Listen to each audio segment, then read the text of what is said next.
Hello and welcome. I am Dr. Lara May, a clinical pharmacist specializing in functional medicine, as well as a certified yoga teacher and Reiki master.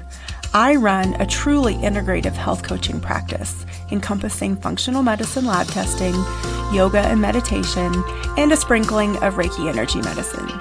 Join me here on Light Body Radio to break through your health plateau and come into alignment with your natural vitality.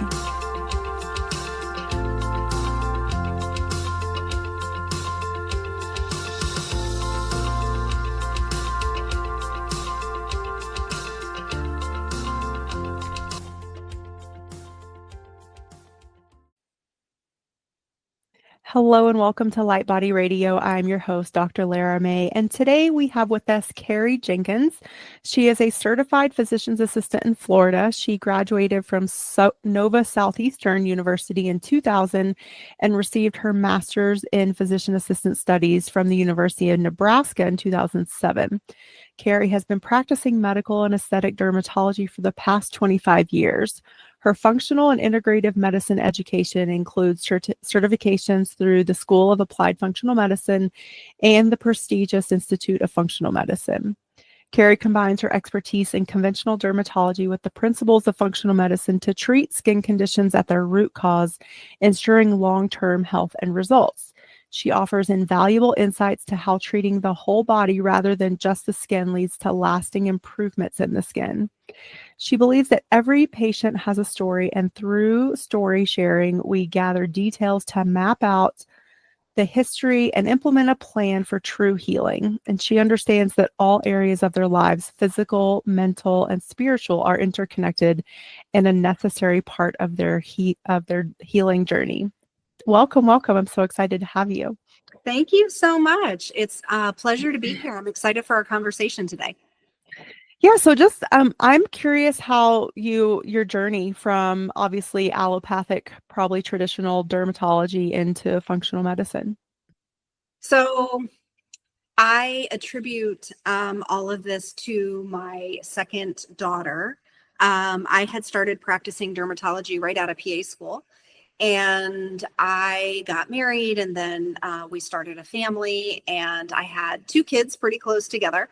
And, once you get down that path and you're just chugging along, everything was, completely fine for the first 12 of the 13 years. And, one day my youngest daughter, she was 12 at the time, she came to me and said, "You know what, Mom, I don't feel well."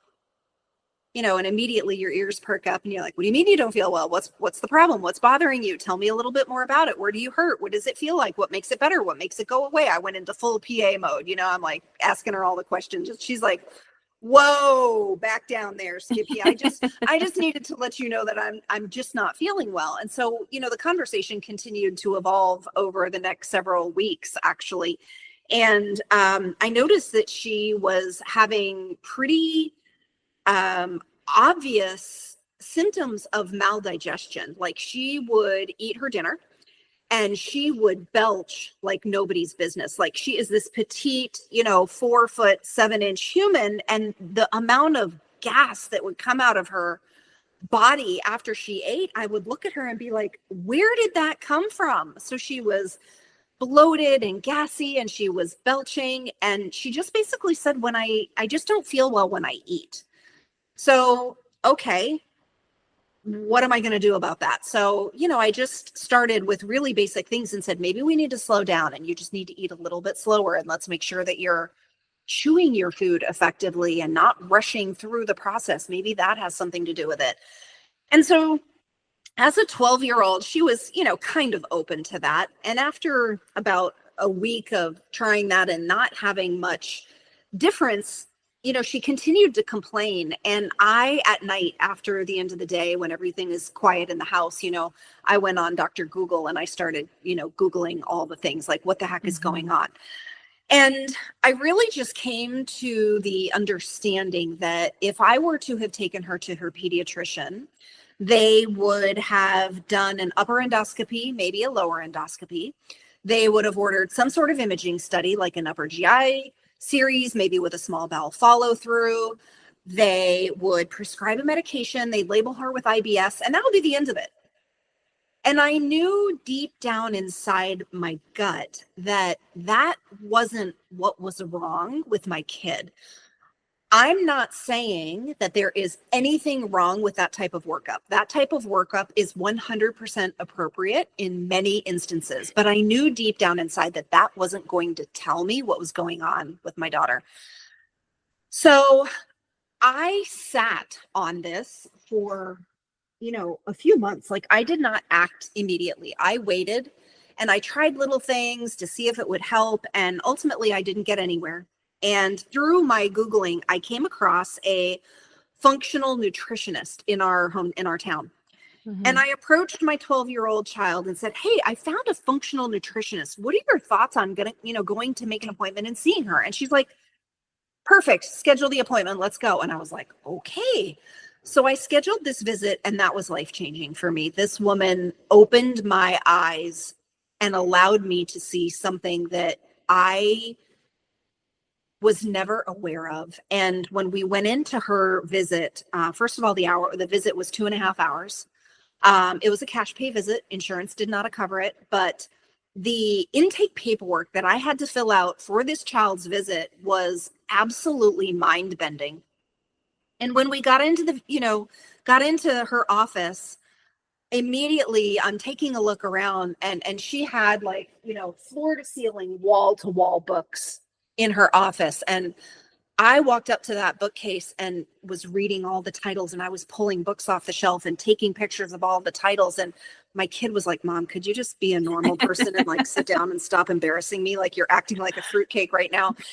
And I felt like a kid in a candy store. I was, all of these books about using food as medicine and how nutrition heals the body, and all of these amazing books that I, as a conventional medical provider, had never even, we were not taught this in PA school. Our medical doctors are not taught this in med school. Our DOs are not taught this in DO school. Like, this information is not being taught. So immediately from the get-go of this visit, she had my attention, and she made a very simple recommendation and said, let's try going gluten-free and dairy-free for maybe 4 to 6 weeks, and let's just see what happens.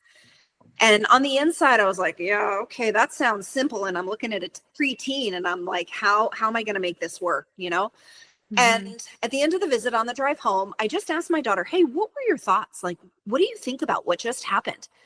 And she looked at me and said, "You know what, Mom, what she said made a lot of sense to me. Let's try it and just see." I was like, okay.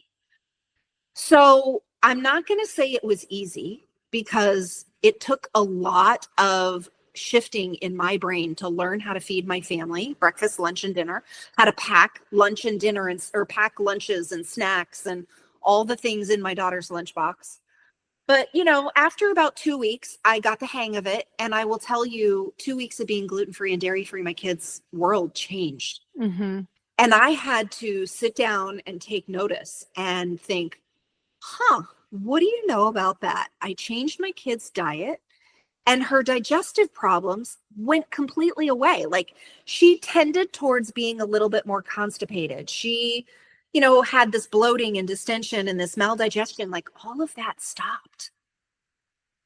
And that allowed me to, find myself at this crossroads, right? Mm-hmm. Like, here I am, conventionally trained. I'm treating people the way I was trained. And this nutritionist just rocked my world. So, wow. That was my aha moment. Well, amazing. I mean, I resonate with that story a lot, because I see myself even as a kid in a lot of what you just said, and I didn't get I got diagnosed with IBS when I was 23, and still didn't get any guidance about how to, or what I should even try. So it was definitely a much slower learning curve for me. So I'm so grateful, not only for you and what you found, but also just the time, the age that we're living in, where this information is available. Because I think as a kid of the 80s, it just wasn't there. It wasn't. So in no way, shape, or form am I thinking about, well, what the hell was my mom doing? Not at all, not at all. Right. Because this is, I think this is information that we've maybe like ancestrally and historically known over time that's been lost. Yes. And then with the way allopathic medicine evolved, it wasn't, and it's still not, like you said, discussed or taught. So I'm really grateful. But so let's move into why the gut is the key to good skin health, because I've had to explain this. My mom, again, will say, "Oh, I have this thing going on. What should I do?" I'm like, "Well, what are you eating?" Well, why does that matter? So let's talk about why that matters. Yeah, absolutely. And it goes to exactly what you said, right? Like conventional medicine has siloed every single system in our body has a specialist. We have pulmonologists that deal with our respiratory system. We have neurologists that deal with our neurological system.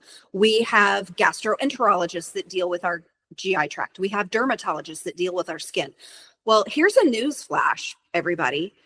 Everything is 100% interconnected. And what you put in your mouth affects your gut, which, if that very delicate balance is disrupted, it's going to show up all over your skin.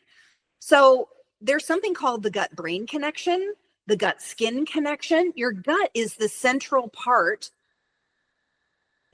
metaphysically, literally, it's the central part, but it is the main communication hub with all the systems of the body.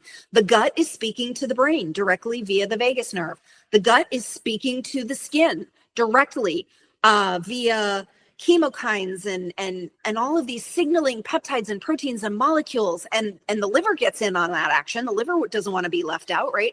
The liver is one of our main detoxification organs. So if what you're eating is not nutritionally sound and it has a lot of pesticides and artificial dyes and preservatives and all this yuck anti-nutrients come in the food through the digestive system, your liver has got to process all of that, right? It's got to clean all that up. So if you develop a skin rash, or you develop acne or rosacea as an adult, acne as a teen, or you develop psoriasis as an adult, or you develop atopic dermatitis or eczema as an infant or a young child, that is all a direct representation of what your gut is trying to process and what your liver is trying to detoxify. So food is medicine. Yeah. So let's say someone out there maybe is dealing with eczema or psoriasis, and they most likely, if they know that, then they've been to the doctor, because you don't just magically start bringing those words into your vocabulary. Right. Maybe Dr. Google a little, but usually then you at least go to your doctor. So then they're probably given some sort of steroids, topical steroids. Maybe if it's psoriasis, they've been told they need to be on some sort of immunomodulating therapy. What can they do to maybe either support those treatments or maybe totally get away from those in a healing way? Yeah, so it's really amazing. I have mamas who are bringing me, 3, 4, 7-month-old infants who are head to toe covered in eczema, right? They are scratching themselves till they bleed. Nobody in the family is sleeping because the infant is so upset and uncomfortable and itchy. And they go into the pediatrician. The pediatrician says, here's your topical steroid, which is a Band-Aid, right? That is not identifying and treating the root cause of disease. That is just a Band-Aid treating the symptom. And the mama goes home and tries the steroid. And of course, when you put the steroid on, it helps reduce that inflammation and that itch. But then the minute you stop, what happens? We've got a rebound phenomenon, right? And then they go back to the pediatrician, and the pediatrician says, okay, this is no longer in my wheelhouse. Now you need to go see the dermatologist. And the very first time these mamas are bringing these infants into the dermatology provider is recommending Dupixent, which is an immunomodulating drug, right? So I have a lot of these parents that are coming in saying, I am not going to put my kid on an immunosuppressant medication at 7 months old. What do I Right? do? God, that sounds insane. It is insane. And I'm not saying, again, I am not anti-medicine. I am not anti-conventional medicine. For acute and traumatic things, conventional medicine saves lives. I am not anti-medicine. I am not anti-doctors. I am anti, let's just put a Band-Aid on the symptom for a chronic condition, because Yeah. that does nothing for them. So to answer your question, I feel like there is a very big shift that is starting to happen in the general population. Parents are coming in and asking these questions to the pediatrician, to the primary care doctor, to the dermatologist, to the gastroenterologist. What else can I do? Mm-hmm. Does my diet affect my disease? And 9 times out of 10, that doctor is so busy and so behind, and they haven't been trained. They don't know how to answer that question. The patient gets brushed off and dismissed, and the question goes unanswered. But asking those questions, that's what you do. You go in and say, what else can I do? Mm-hmm. And it's people like you who are hosting these amazing podcasts and bringing professionals in to speak about this. This is how we change the future of medicine. I feel like part of my purpose on this planet is to be an educator. And I named my practice Whisper Health, and I'm very sarcastic because I really want to stand on the rooftops and scream, right? Mm-hmm. There is a better way. How do we get there? Well, we get there by being very intentional and mindful about what are we eating? What are we feeding our children? Mm-hmm. Does that bag of Doritos have any nutrient density in it at all? Absolutely not. They're all anti-nutrients. Your body is working so much harder to detoxify the pesticides, the food colorings, the preservatives, all the crap that's coming in on that Dorito. Your body has to work 10 times harder to process that. And now your body is in a negative as far as nutrient sufficiency goes, because garbage in equals garbage out. So it all comes down to food. What are we feeding our kids? What are we giving them to drink? Are they getting enough sunshine? Are they being able to play in the dirt and be kids? Is their day so structured with school, extracurricular activities? Let the kid be a kid. Let the kid play in the dirt. Let the kid have time outdoors. Get the vitamin D. Mm-hmm. Allow the environment to interact with their immune system through microbes, dirt, pets, animals. That's how we modulate our immune system. And we're so far away from that our kids are just suffering tremendously. I don't know if that answered your question at all. I tend to go off topic very easily. No, it did, but I think it also brings up, other aspects that we haven't talked about yet, which is over antibiotic use, which destroys the microbiome, and birth control, which is essentially hormone replacement for teenagers and young women. I'll let you take the floor on these, but again, like speaking from my own experience, once I hit puberty, started to have really bad acne because I had already been on a lifetime of antibiotics because I would get cyclical sinus infections. And so what do you do for a kid with a sinus infection? You give them amoxicillin or chronic ear infections, whatever it is. Here, have an antibiotic. And, like now, even like at least when I was in pharmacy school, we started talking about probiotics to replenish, some of that good flora. But really, if you think about it, it's really just to prevent C. diff. It's not because we're talking about the body in a holistic manner or making those connections that the gut and the microbiome is so connected with everything else. So it's like, it's a good thing, but it's like not even scratching the surface. Amen. So well said. Absolutely. It's not scratching the surface. And it's wonderful that they're at least bringing it up and they're talking about it regardless. They want to cover for C. diff, but I feel like there is starting to become a shift and people are asking more questions. Even the medical providers are asking, deeper, more thought-inducing questions. So, essentially, you mentioned 2 amazing points: the overprescription of antibiotics. And again, I am not anti-drug. Right. Me either. Antibiotics Absolutely. save lives, right? They save lives. Absolutely. But when we have chronic conditions like in a child, chronic ear infections, we need to stop right there and say, okay, time out. Why is this child suffering with chronic ear infections or suffering with chronic sinus infections? What is driving this process? And a lot of times, especially for the young kids with these chronic ear infections, it's dairy. Dairy Mhm. is the problem. Dairy is so inflammatory. Not to mention that those poor cattle are pumped full of antibiotics, pumped full of growth hormones. All of these additives are put into the cattle's feed to keep them fat and happy and producing milk. So again, what happens? We're giving these kids milk full of hormones, full of antibiotics. What do we think is happening to our gut microbiome? Our gut microbiome is capable of either providing wonderful vitality and health or not, and having illness and chronic infections. It's either black or white. There is no gray. Everything that goes in your mouth is either inflammatory and works towards illness and inflammation, or it's nutrient producing and it's providing benefit and nutrient vitamins and minerals and all the amazing things that our biochemistry, our human biochemistry requires in order to optimize function. Mhm.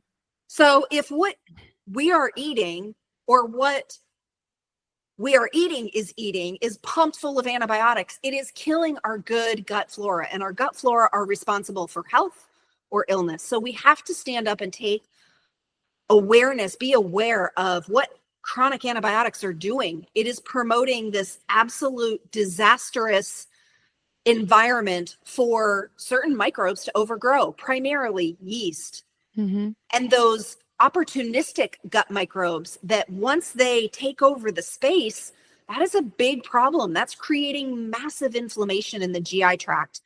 When you have that inflammation from that microbial overgrowth, those opportunistic bugs like Klebsiella, Proteobacter, Pseudomonas, Candida, when those organisms take a hold, they promote the inflammatory cycle, which then sets off the alarm bells in the immune system, because the tight junctions inside the GI tract, which are meant to be locked down and serve as a gate, impenetrable, keep everything on the inside, begins to open up.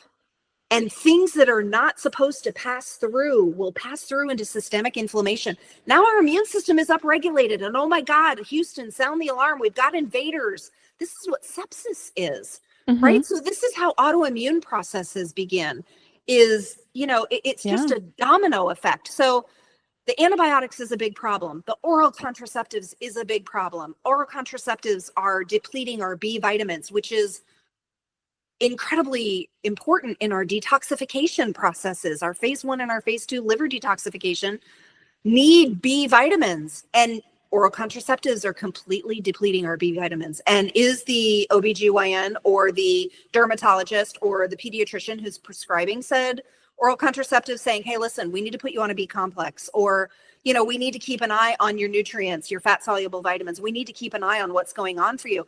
That's not even mentioned. Mm-mm. So, these medications, again, I'm not anti-drug. Well, I may be just a little bit, but in the right So much. We're situation, anti so much drug. yeah, so much drug. Exactly. Yeah. Well, and it's just funny too, because, sometimes you'll get, there's a myriad of reasons that a young female will be put on some sort of hormone replacement therapy. And a lot of times it could be for a skin condition. Yeah. It's not just for preventing a pregnancy. And so, and again, it's just so ironic. Like, we don't even ask ourselves, like you said, like, how did we get here? Well, because we overprescribed antibiotics, we screwed up, we completely depleted our microbiome.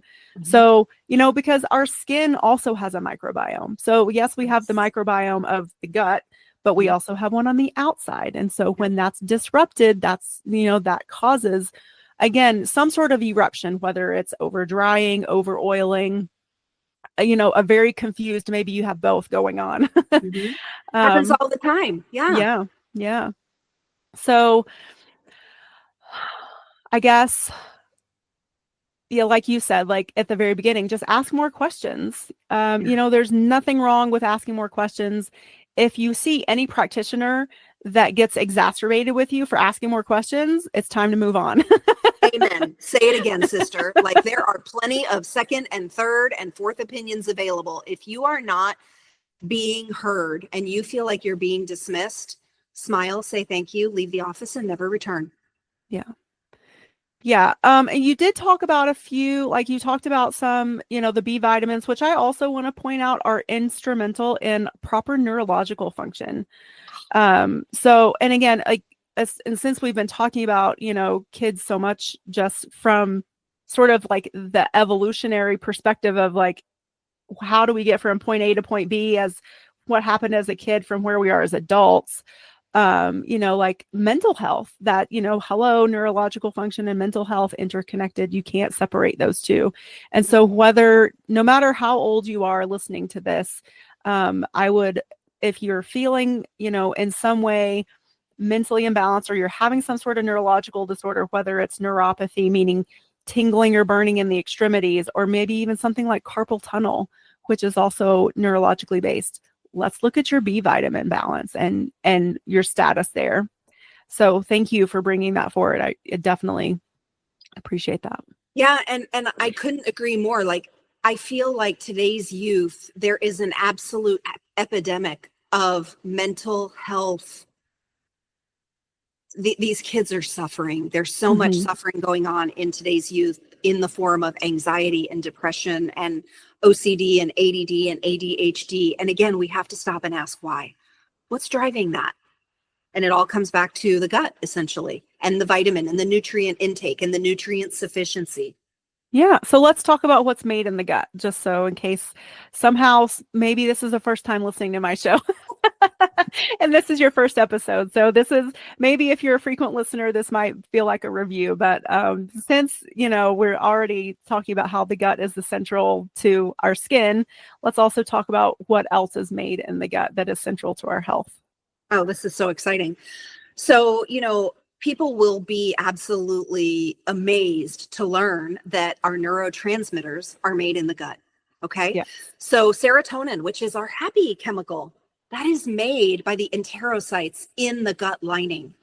So if the gut is inflamed and the immune system is activated, there's not a whole lot of serotonin being made because the system is on high alert. There's something wrong.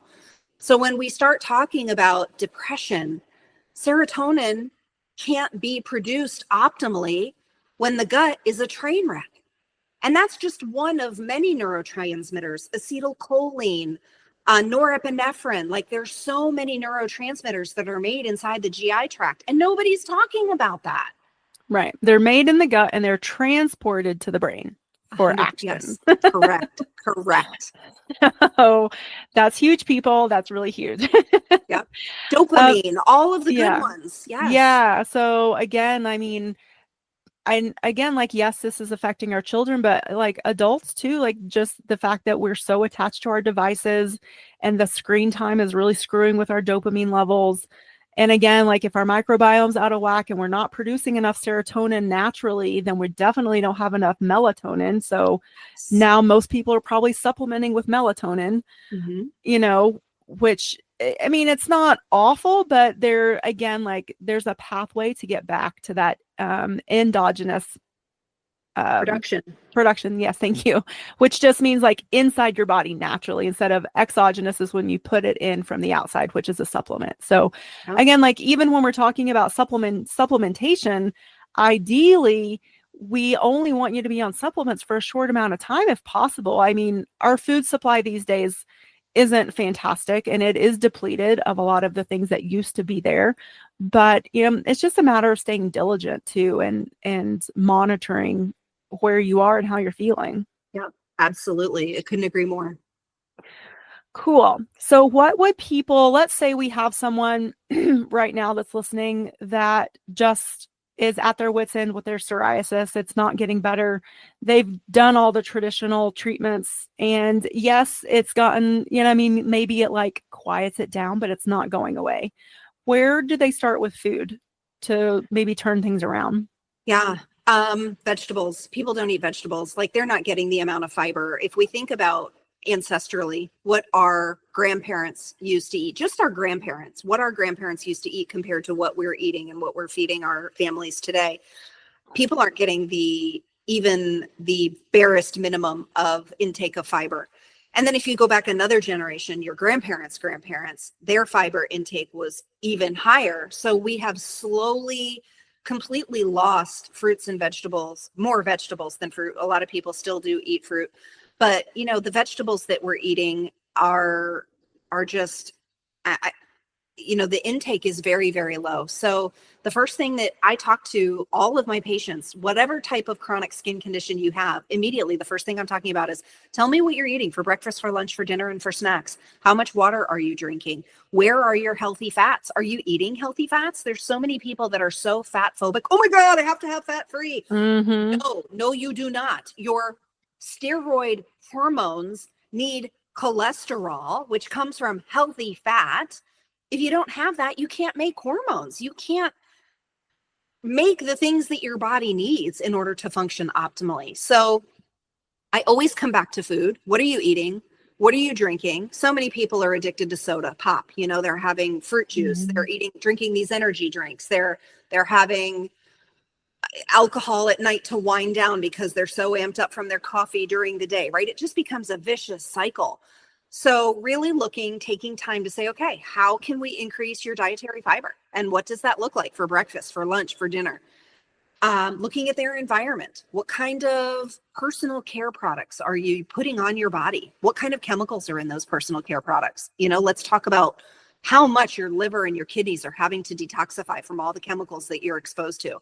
I read a study recently that said the average woman uses something like 48 products before she even gets out the front door to go to work. And the amount of chemicals in those 48 products are a mile long. And you have to think about what your body has to go through to make those chemicals not toxic to our cells. Yeah. So thinking about our personal care products, what are we using to wash our clothes? What are we using to spray our countertops and clean the countertops? What are we using to clean the floors? All of those things add up.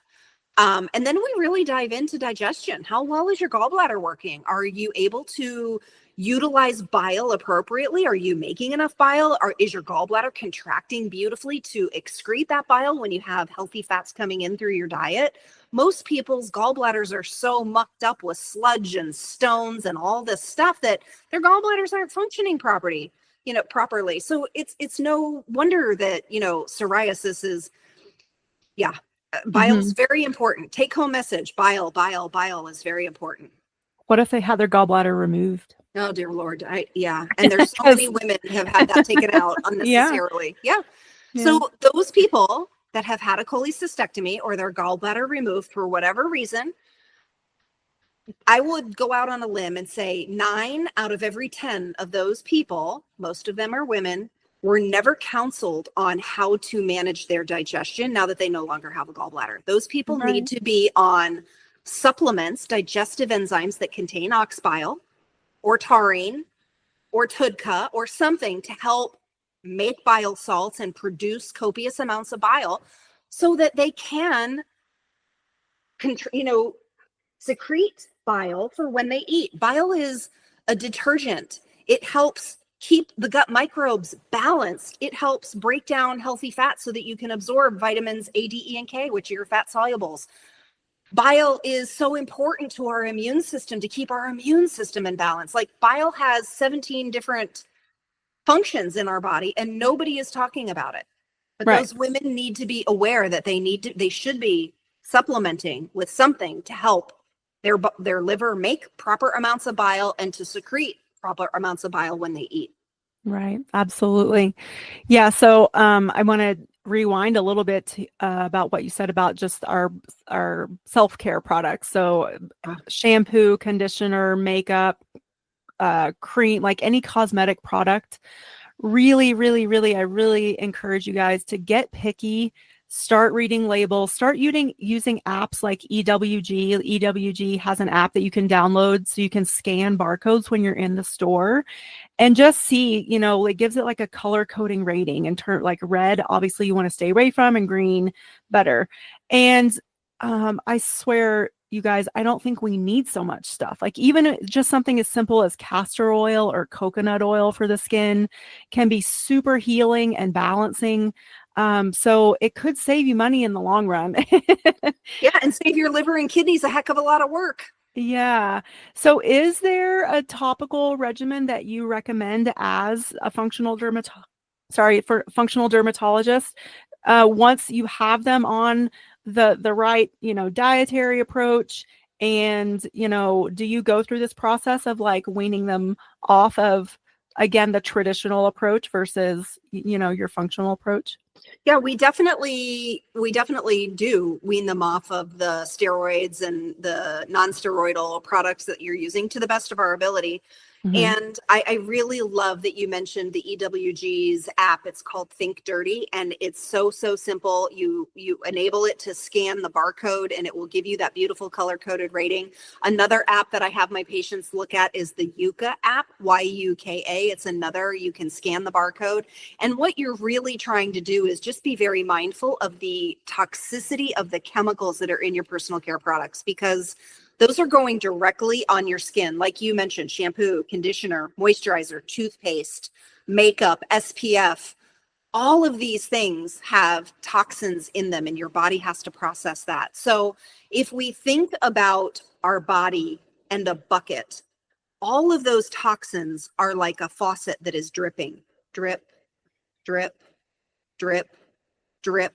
The more time you have on this planet, the older you are, the more drips in that bucket you have. And once that bucket gets to the top and starts overflowing, that's where disease gets identified, right? So we're constantly trying to lower our body burden bucket. We're trying to lower the chemical toxins that are going into our body, the pesticides that are going in our body, the food colorings, like all of these things.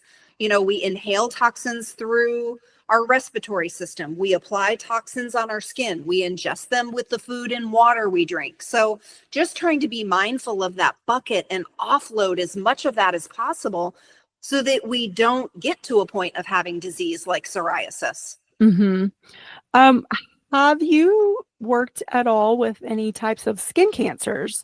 And what, sorry, excuse me. And what has your experience been like with that whole process, if you have? Yeah, so skin cancers are a little bit more difficult and challenging. People that get non-melanoma skin cancers are typically very fair individuals like yourself, very fair skin, light eyes, light hair. Those are the people that are getting basal cell squamous cell carcinoma with extended periods of time being outdoors and getting that UV radiation. So that damage from that UV radiation is done very deep in the skin. And over time, it slowly works its way to the surface. And that's where that either precancer or that actual skin cancer lesion shows up on the skin. So there's not really a lot in the functional dermatology space that can offset that. We want people to be in the sun, but do it smartly. Like people that have very fair skin coloring, like you, Dr. May, you want to avoid the sun between 10 and 2. We do want you to get some sun because that's how your body makes the vitamin D, is through that UV exposure on the sun. We just want you to be smart about the timing and the duration that you're out there. For the non-melanoma or for the melanoma skin cancers, those are not UV radiation driven. Those are more genetically predisposed. And everything that we address in the functional and integrative dermatology space is going to affect that, right? Removing the toxic burden, eating organic foods, eating the right kinds of foods, making sure your digestion is really good. Like that goes a long way for melanoma. But listen, melanoma still happens. So skin cancers are tricky. Yeah. Well, because too, like it's immune mediated. So Yes. like, yes, yeah, like you said, like, the non-malignants are much more driven by that, how much exposure to the UV radiation over time. And then, but the melanoma, just like any cancer, is really immune mediated. So what's going on with your immune system? So your first stop, if you've, had any kind of cancer diagnosis, is start to look at your immune system and say, okay, how can I, regardless of what treatment approach you decide to go with, which like, we don't even have to go down that rabbit hole, but your immune system regardless needs to be as strong as possible, and start, really supporting that. Again, food, detox burden, all of the things that we've mentioned today. Yeah. I think there was one more thing I was going to ask you, but it's escaped me. It'll come back. Is there anything else? Tell us about your business and your website. So We are licensed in the state of Florida and Georgia, and our website, the name of our practice is Whisper Health. Again, I have a little bit of a snarky sense of humor, and I named it Whisper Health when I really want to stand on the rooftop screaming. But that was named with intention. I love the name of our business. And the website is www.whisper-health.com. And on our main website, you can read about functional dermatology, where we talk about the conditions we treat and how we go about it.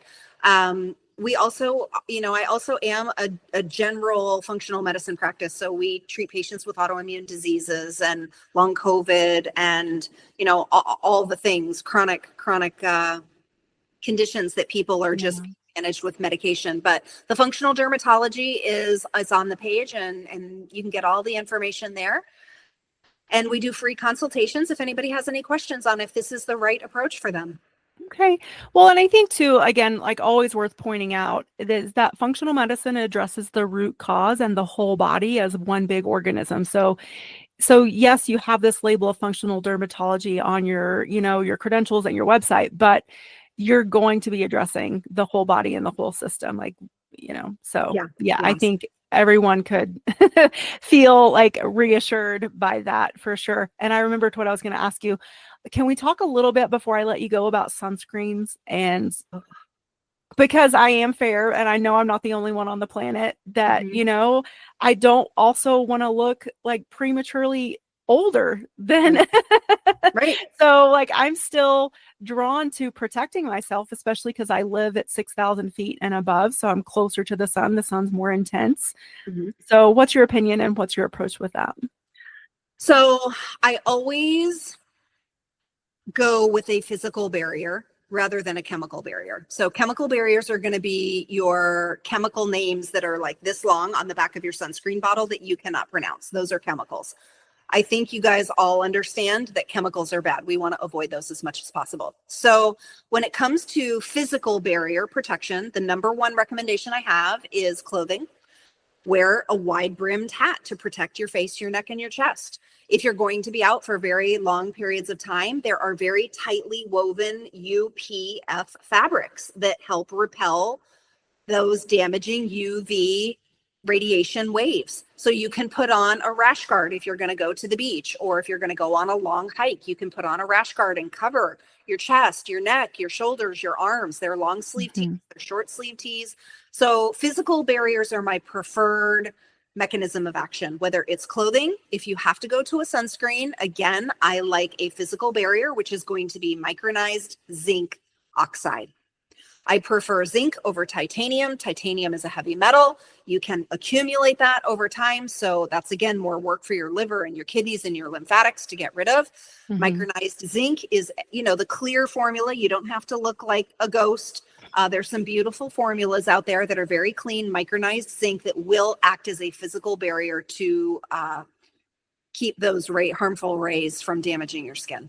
Perfect. Thank you so much. And I think also because of the time of year, that's a perfect place for us to wrap up today. Was there anything else that you wanted to touch on before we wrap up? No, I think this was so much fun. We got to talk about brain and neurotransmitters and all kinds of fun things. We covered a lot of bases in a short amount of time. So thank you, Kerry. I really appreciate your time and the work that you're doing on the planet. Again, everybody, her website is whisper-health.com. So definitely check her out. Again, maybe take advantage of the free consultation. And so thank you so much. We appreciate having you here. Thank you so much for having me. It was so much fun speaking to you and your audience today.